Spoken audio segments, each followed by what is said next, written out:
Hi guys, it's Dakota. Welcome back to my channel. If you're new here, welcome to my channel. Hope everybody's doing well. Beltane blessings to everyone, especially if you live here in the Northern Hemisphere. If you are in the Southern Hemisphere, blessings of Samhain and yay for Samhain, my favorite time of year. However, we here in the Northern Hemisphere are having Beltane, and that's what I want to talk about today just a little bit because I'm going to be conducting something at the end of the video, or as we get closer to the end of the video, and in order and I encourage you, if you want to try something like this, to please do so. Use your own whatever. I'm just throwing out what I came up with. Um, I am one that I do follow the wheel of the year. Let me get this straight. I do follow the wheel of the year. And for those of you that aren't familiar with some of these terms, um, maybe we can review them later on, or I encourage you to look them up because I want to move along on this video. Well, basically the wheel of the year, if we just look at a circle, the wheel of the year, we have Sabbats. Those are the witches, pagans, Wiccan holidays. And we have 8 of them. And Beltane happens to be one of them. And Beltane is a cross quarter. And it cross quarters with Samhain. So we have Beltane, which is, springish. We're definitely into spring now. Well, some of us are. If you live up north, I'm sorry that you are. Look, it is still snowing there. Can you believe that? It is still snowing. My friend just had snow the other day. It was snowing. We call it sprinter. And our weather here, it has been going from like the 80s back down to the 50s. I mean, you just can't get used to anything. It's been very windy the last few days. My allergies are a sight, so forgive me. I will be clearing my throat and trying to get rid of all of that, but it's just blowing all the pollens and everything. However, as part of Beltane, okay, part of Beltane is the flowers are blooming, the trees are becoming full, and just, there's greenery is becoming abundant, especially here at the farm. I have a window here, and I have a window here, and I have my front door there, which has a big giant window in the door, and I have a window over there in the kitchen. So I'm constantly looking, and we don't have curtains. I like to be able to see the outside. Kind of weird, I know. I do have blinds in a couple of the rooms, but anyway. So Beltane is this time of growth, time of fertility, time of abundance, time of life, time of happiness.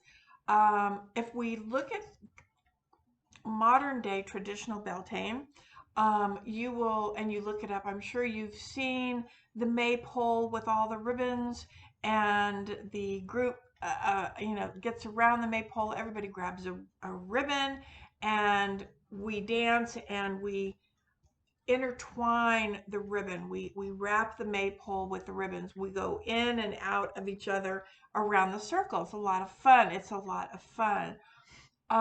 It is very symbolic in, I say, modern practices. Modern being,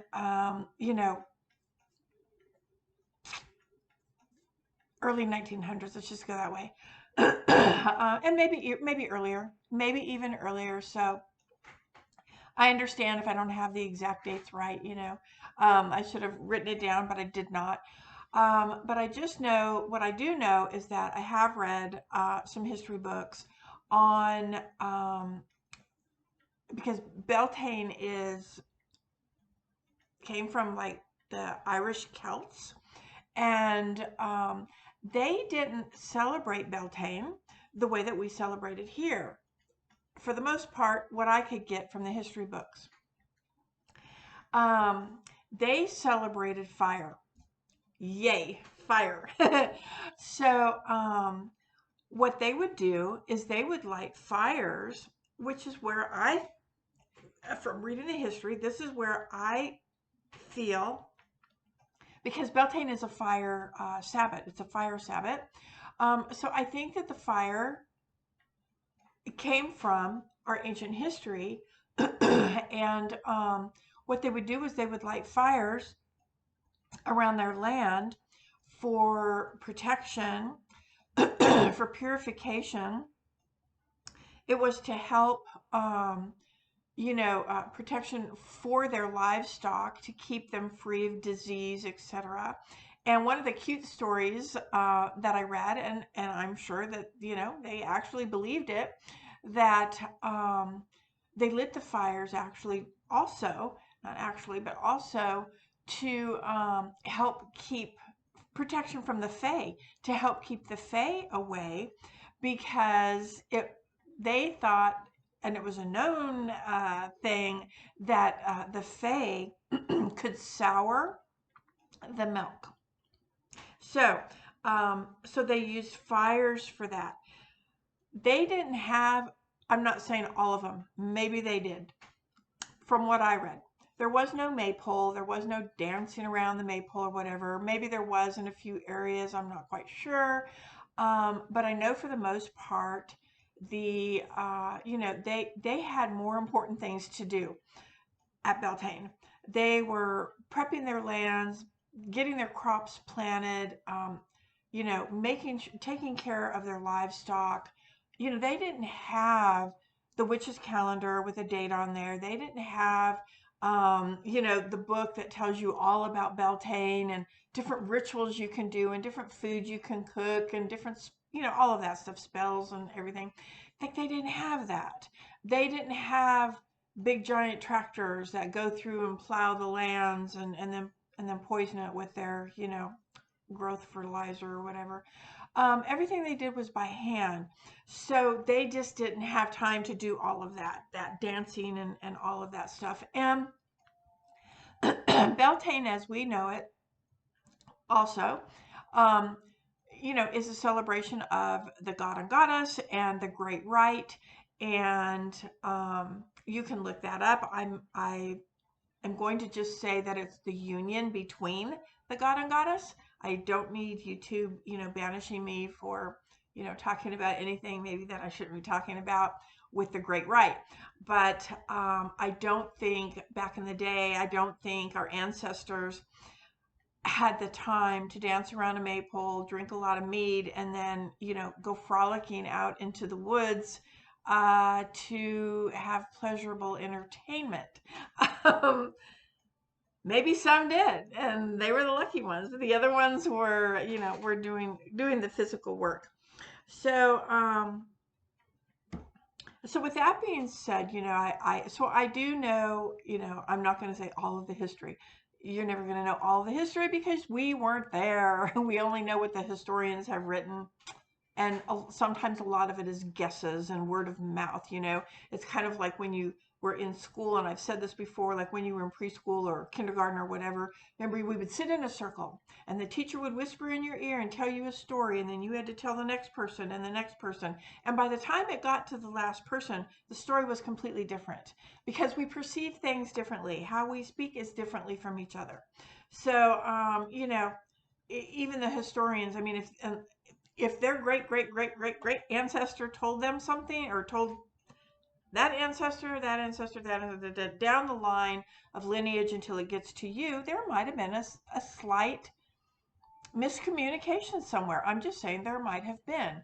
So, yeah. So, anyway, that's how I think about it.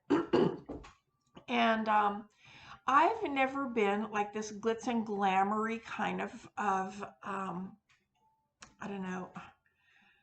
I hate doing the label thing, but witch, pagan, whatever. I do love it. I think it's fun. I don't enjoy being the host of that because I don't think in those terms. I think a little bit outside the box, which is what I have planned for you today.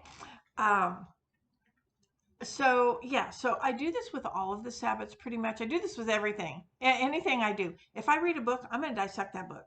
I have to do things my way, how I feel about it, how I perceived the information, because I just don't think there's a right and a wrong. And, you know, if I feel it and it makes me feel good and I feel good about it, then that's what I'm going to do. And it doesn't really matter to me if this book said, oh no, blah, blah, blah. Great. Follow that book then. You know, that's just kind of how I feel.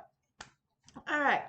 So, Beltane, I might have said it. So Beltane is across. Oh yeah, I did. Beltane's the cross quarter of Samhain, right? Which they're celebrating right now. And don't forget, you know the what was I going to say? Um, oh, so the Sabbat is a season or a period of time. So yesterday was May 1st, May Day. And usually Beltane is celebrated on the eve of May, but of May 1st.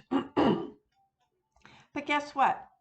Um, you know, if you celebrate it today, if you celebrate it in a week, if you celebrate it until we get to summer solstice, midsummer, well then it's from now until then. There's a time period. People get wrapped up. Oh, May 1st, got to do it. No, you don't. You know, I mean, you really don't. It's nice if you can because everybody's trying to celebrate on that day, you know, so then you have this energy of, you know, of everyone that's practicing and doing whatever, and we can be like little vampires and feed off of that energy. But it doesn't have to be. Okay, so that being said, now, so this is what I gathered to do today for you. And like I said, if you like it and you feel drawn to do it, then you know, please you do it. You can do it exactly, which I would not advise, or you can do your own thing, which is what I would advise, because this is all my stuff that, you know, that I came up with and that I created for what I'm going to show you today. And I really love it. It's feeling, I meditated with it and kind of wondered, you know, like about doing it here, excuse me, because I'm drinking. It's kind of hot. So this is how I do my herbs in a little muslin tea bag, because then you can wash these out, take the herbs out, put them in your yard, whatever, and just wash the tea bags and reuse them. So what I'm drinking is mugwort tea, because mugwort is a really good tea for I drink it a lot. I usually drink mugwort tea when I'm getting ready to do journey work, because what it does, it's good for psychic visions. You know, it's good for visions. It's good for divination. It just sort of brings about, you know, this really great energy.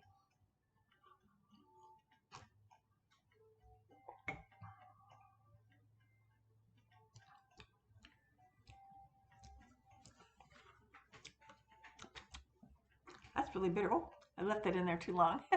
The tea bag. That's bitter. You can put honey in it if you want. Okay. So, all right. So I said that Beltane is the cross quarter. It's opposite. It sits opposite of Samhain.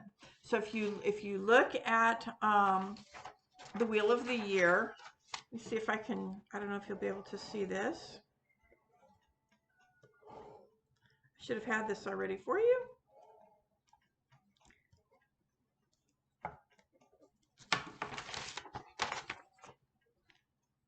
Can you see it? Kind of. So we have Beltane, and then directly across from it is Samhain. So it's a cross quarter. And, you know, at Samhain is the time that the veil is thin. It's a great time to commune with our ancestors, divination work, psychic abilities. Everything is, you know, it gets really spiritual. Like there's just a very different energy going on. Well, the same thing happens at Beltane. The veil is thin. So this is a great time for divination, for spell work, for doing journey work, having, psychic, working on your psychic abilities, stuff like that. It's a really great time. And it's a really great time for communing with the ancestors, which is what my work is about today. So I'm going to set it up. I'm going to move the camera down, and I'll keep talking to you about what I'm going to do, because I kind of want to get into it. So remember when, let me move this down first. Sorry. Oh, I got to reach. It's a long ways. I'm in my house, and so I just brought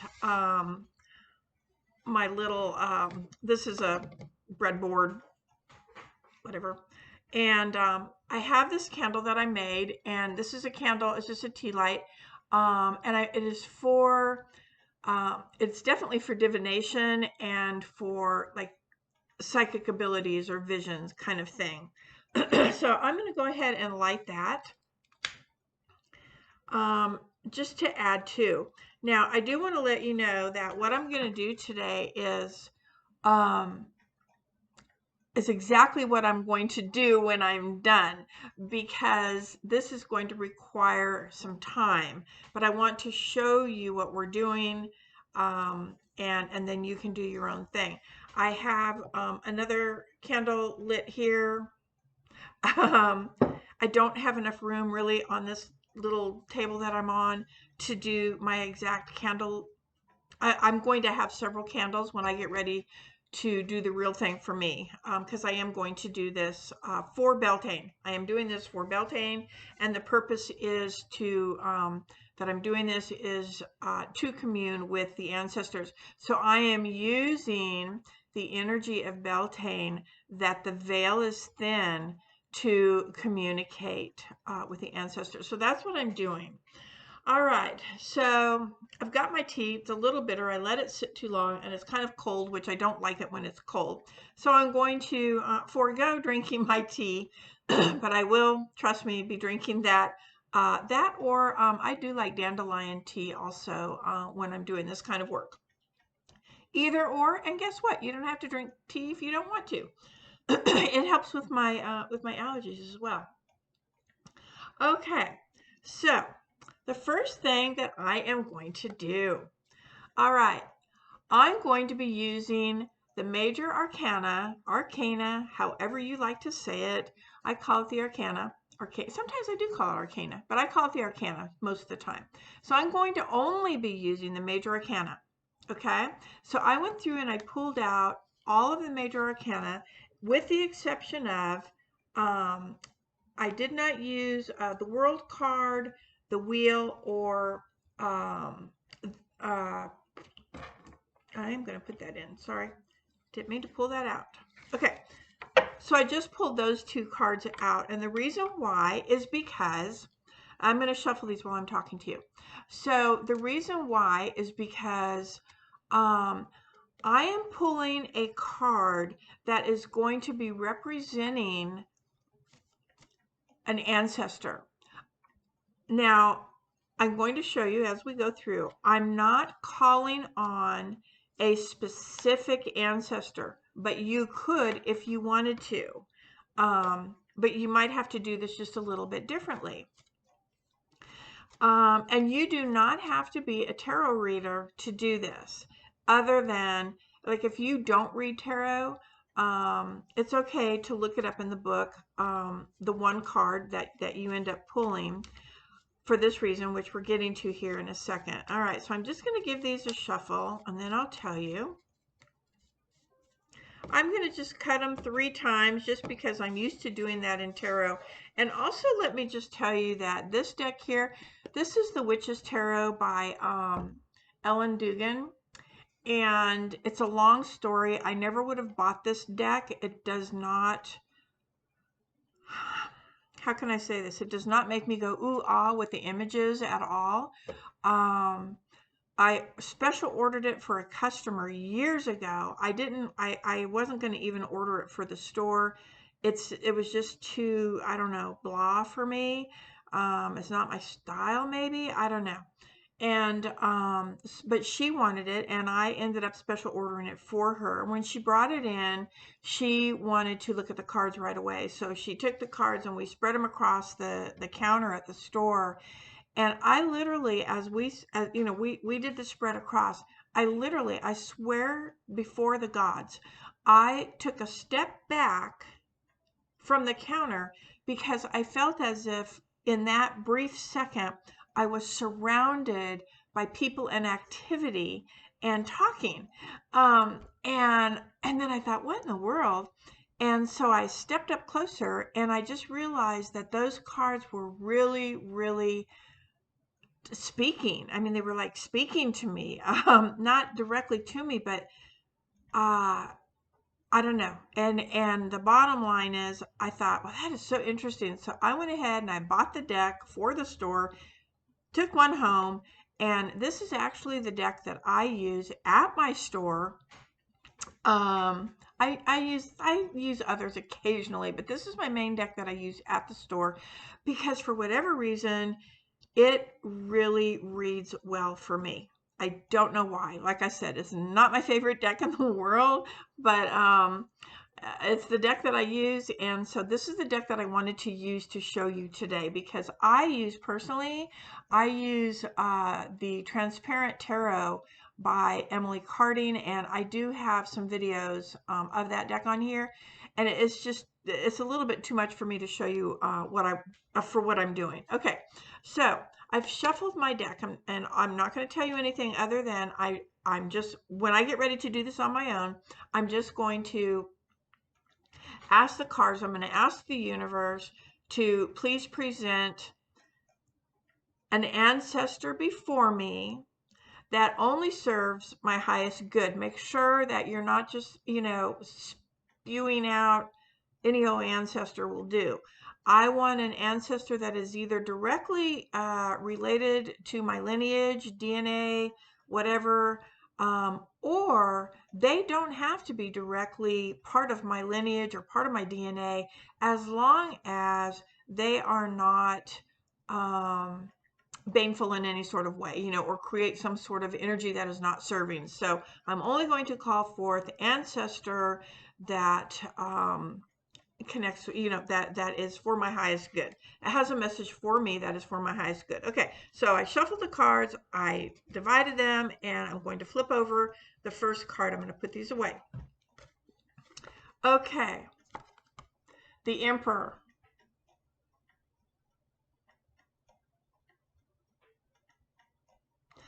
I'm going to put him right down here in the middle.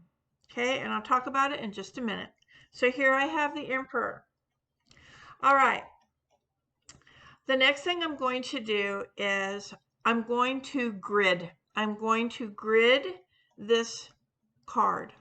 I'm going to start with a piece of petrified wood. I have had this particular piece forever and a day.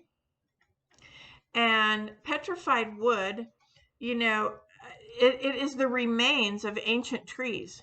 So how perfect of a stone is that to work with the ancestors?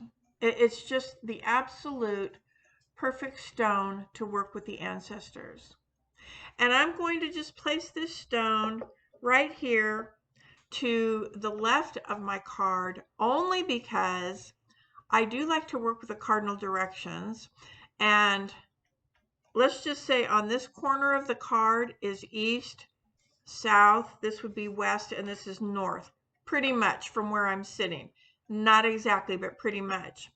I wanted this to be in the east as much as possible, but then I sort of like the idea that it is in between east, which is the beginning, right? New, the beginning, life, and earth, which is that underworld death sort of space. So I'm putting it to the left of my card. Okay. Petrified wood it helps it helps you connect with me. It helps me connect with the ancestors. It is full of wisdom, as I believe the ancestors are absolutely full of wisdom. It's why I work with the ancestors so much. It is part of my tradition. Yeah, I work very in depth with my ancestors, or with the ancestors. And so, it comes from ancient trees, and then it's fossilized. I mean, it couldn't hold more wisdom. So that's what I'm going to use. I do know a few people that leave their petrified wood. They like to put the petrified wood on their altar, and they said it sort of represents the family tree for them. And I think that was awesome. I love the idea, with the exception of, I don't think that I want to do that, because there are people in my family tree that I don't want to have anything to do with anything. You know what I mean? There's just not everybody in my family tree am I good with having anything to do with. I'll just put it that way. So I don't want that left on my altar for that purpose. For that purpose. I would keep it directly on my Samhain altar, though, just representing the ancestors. Okay. All right. The next thing is I'm going to put, let me see if I can hold this up for you. It's really pretty. I know the lighting in here isn't going to show you. This is a bloodstone. And what the hello, blood is that ancestral lineage. It's that ancestral tie, your DNA. It's your bloodline. So I'm using bloodstone, and I'm going to put it in between south and west. Blood is, for me, red is fire and passion, and the red in it, to me, not only does it represent uh, our blood, that lineage and stuff like that, but red actually corresponds with fire, and with the south, which is fiery, which corresponds with Beltane. And then it's sitting halfway in between, which is close enough to the west area for the cardinal directions. And it's green. Bloodstone is sort of green and red. And so the green to me represents the blue waters, and sort of has that calming, intuitive feel about it. So that is going there. The next thing I'm going to place, and I was skeptical about this, because it seemed a little hokey to me. However, the more I thought about it, the more I liked it. This is I couldn't tell you what kind of stone it is. I want to say, I'm not sure, but this is a skull gemstone. And I loved this one because I love this black line in the skull. And so, like I said, skulls to me, they're kind of hokey, they're sort of Halloweenish or whatever. But guess what? I do use skulls in almost everything that I do. I mean, the goddess, from the goddess I work with, I'm very much into bones. That is part of my ancestor lineage that I work. I work bones. I work with bones. So the more I thought about it, the more I thought, oh, okay. I was going to use I have a couple of animal skulls, but they are being used on one of my altars right now, so I couldn't take that one off. So I was like, yeah, you know what? This is human, right? Human representation with the skull, like a human skull. And so, I think it's a great tool to represent, ancestors. So I'm going to put that right at the top of my card here. And so then that's sitting in between air and fire. I don't know why.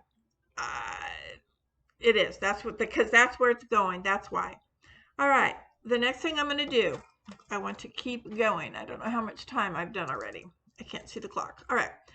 I have quartz. These are crystal quartz laser points. little laser points. Little, I said.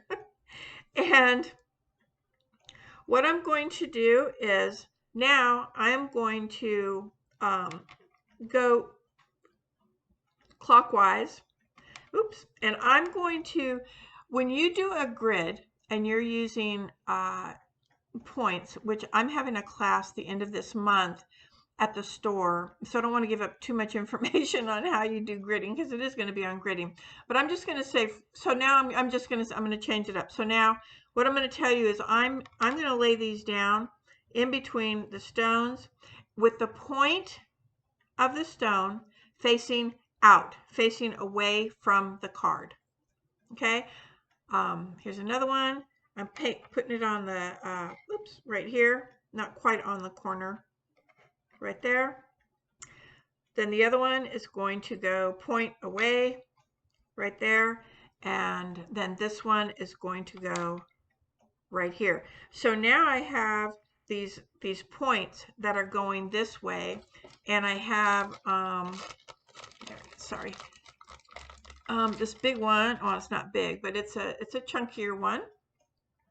And that one is also going to go right here, facing me directly. All right. Okay, so this is my layout. I'm probably going to move the candle. I don't know if you can see that, but it's right here above the skull. Okay, that's where I want it. I want it right above the skull. All right, now, remember the last video, I did the maple seed spell, with intentions and manifestations, which, you know, it seems like my friend and I had this conversation not too long ago about manifestation and releasing spells. It seems like every single time anybody does anything, including us, you know, we're either trying to manifest something or we're trying to release something. We're not really going deeper into the subject. That's why I do so much road opening work. And we were talking about, it's funny that, you know, if you read in all the books, oh, write it on a bay leaf, write your intention on a bay leaf. And if you watch that video, I did not do it on a bay leaf. But we thought, gosh, you know, the poor universe is sitting up there going, oh boy, another bay leaf, whoopee, you know, get out of the box, just get out of the box, think of something new. All right, so what I'm going to do now is remember all the maple seed, the little wings, the little helicopters? Okay. All right, I'm going to take those in my mortar pestle. I'm going to come away from the camera. Actually, I'm going to turn this on pause while I do this because it's so noisy. Be right back. Okay, a little cheat for you. Here is the maple seeds. I ground them into a fine, as fine as I could get powder. Tried to do it with the pestle. I couldn't get them to get as small powdery as I wanted. So I used my trusty $2.99 coffee grinder that I found at a thrift store. I cleansed it. I was not fond of doing any kind of witchy stuff with any sort of modern thing. I wanted to be able to do all my crafting the way it would be done, you know, back in the day. But a friend of mine gave me some good advice, and so I found this for $2.99. I cleaned it first of all really, really well, and then I cleansed it, and then I consecrated it to only be used for grinding herbs, roots, etc. that I would be using in my practice. Okay, so this never, ever, ever gets used for anything other than my craft. All right, I wanted to just make that clear. And I felt okay about it. At first I was like, yeah, you know, I want to be a real witch. Okay. All right, so here is, I have the Emperor, I've got my petrified wood, I've got my bloodstone, I've got my ancestor skull, I've got the Emperor here, I've got my quartz crystal points for the grid pointing out. The point is out, and I am going to take the maple seeds. because for me, they represent air. I think we did talk about it last video, what they did correspond with, and I can't remember, but I want to say it was air because they float around in the air. So air, but to me, they represent air to me. And so air is all about communication. So I'm thinking communication. So I am going to, I just wanted to take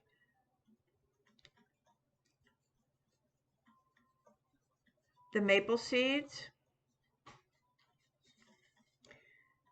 because what these points are going to do is send the information, which I'm getting to, and put the rest of it right here on the emperor. Okay.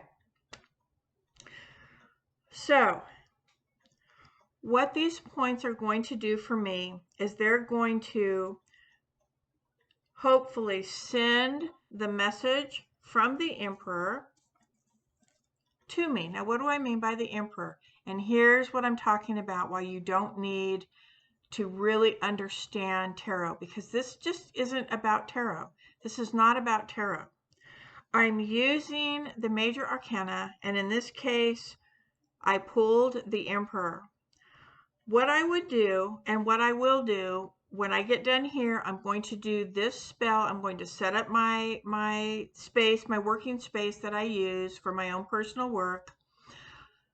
I'm going to grind up more seeds and do everything that we've done here exactly as you see it. However, this card may or may not be different. I don't know. But let's just say that this is mine. The Emperor. What I want to do is I'm going to look at the Emperor and I want to know who, I'm going to ask it. Who are you?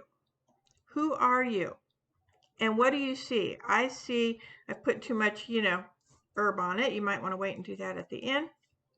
But I would be looking at it and just asking, so, and let's just be really, really, really simple.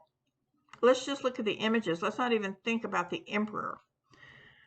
I see a man sitting in armor, sitting in a throne. He's got a staff. He's looking at these children, and it looks like he may have been an authoritarian, but he could be somebody very responsible. Maybe it's their father, a man of wisdom, blah, blah, blah, blah, blah, blah. You're going to just figure out what's in the card. Go into your meditation. The points, I'm asking him to bring the message out and to me. Who are you? Who are you? Do I know you? Are you part of my bloodline? Are you part of my DNA? Are you part of my bloodline? Are you just a wise ancestor, an ancestor that is a guardian that watches over me? Who are you, and do you have a message? Who do I know? Maybe it's an ancestor that you know. Maybe it's somebody that you know that's passed. Who do you know that was this figure, this responsible figure that when I look at the armor, just being simple here, this isn't how I necessarily would read a card, but he's got armor on. Does this mean he would fight for you? So when I look at that, I go, yeah, I think that I think that this ancestor would protect me. He's not taking his eyes off me. He's going to watch me. He's going to make sure that everything is good to go, that I'm protected, blah, blah, blah, blah, blah. And, but I, of course, getting deeper into this. So, yeah, so that is, can hardly reach so far. Ooh, now I'm kind of crooked, right? There we go. Okay.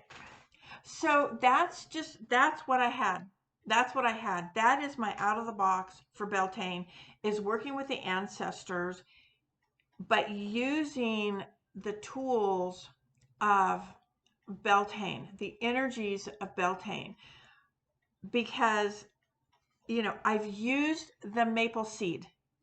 I used the maple seed, which is Beltane. I mean, you know, it is. The maple tree was used as maypole. They make staffs out of maple, you know? So here we have his staff. Let me just go ahead and pull him up. You know, he has a staff. It doesn't look like maple to me, but you know, it could be at some point. We don't have to just look at the image and go, oh, well, from that time period. You don't have to do that. You don't have to, you know, look at that and go, oh, who is this from this time period? You can if you want, but you don't have to. And so now what I would do if this were mine, and what I will do when I get ready to do mine, is I will sit with it. I will just go into the card, whichever card it is that I pull. And you can see I had, you know, I've got the sun card, I've got the star, the chariot. Whoa, I almost caught on fire. I got the hermit. You know, I've got all the cards here, and out of all these cards, with the exception of the wheel and the wheel of the wheel of fortune, and the world card, with the exception of those, because I couldn't figure out how I would get an ancestor out of that, but maybe you can. But when I just look at this, I just totally see Beltane in it. This does not feel like Samhain to me at all. However, you could use something like this at Samhain. You would want to change the herbs to maybe something more, you know, deeper, more earthy, more whatever. You can use any herbs for whatever you want. Doesn't matter. I just thought it's Beltane. I'm doing this for Beltane, and I'm going to use the maple seed. So when I am done, though, I have my huge bag of, let me move this candle before I catch everything on fire. I've got this huge Ziploc bag of tobacco, because, you know, we have tobacco fields everywhere here. And what I'll do at the end then is I will just offer tobacco as gratitude, whether you get a message or not, whether you figure it out or not. It is very important to me, anyway, to give gratitude to whatever it is you're doing. All right, guys, that is it. Never blow out your candle, but that was really close. You don't even know. Look at this. Well, I moved it over and I didn't realize it was the corner of a bag. This bag was sticking out from underneath my board here, and I was like, I smell something. It was the wax bag. All right, you never know what you're gonna get here.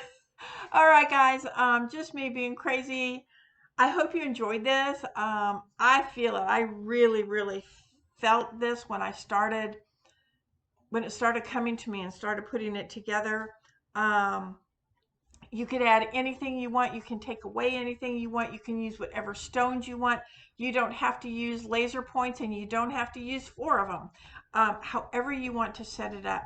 I just really liked the idea that I would pull a card from the major arcana and ask that card, who are you, in a positive manner, as opposed to, if you're baneful, that is not going to work, and I will, you know, burn the card. I will banish you, you know.